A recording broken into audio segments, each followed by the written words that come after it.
নহয় নহয় এয়া আমাৰ মনেশ্বৰ কলিতাৰ মাংসৰ দোকান।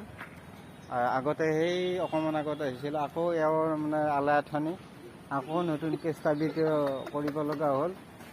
ইয়াত আকৌ মাটি পুতিব লগা হ'ল, খৰচ পাতি বহুত। এই ঘৰ নতুনকৈ বনাই আছে।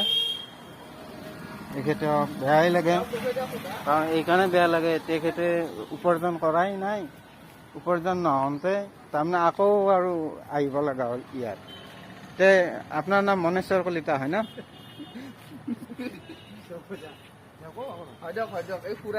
তেখেতৰ নামটো মনেশ্বৰ কলিতা ন? মনেশ্বৰ কলিতা দোকানখন দিছে, দেউতাই কিবা প্ৰব্লেমৰ কাৰণে তাৰ পৰা উঠাই আনি ইয়াত আকৌ নতুনকৈ দিছে।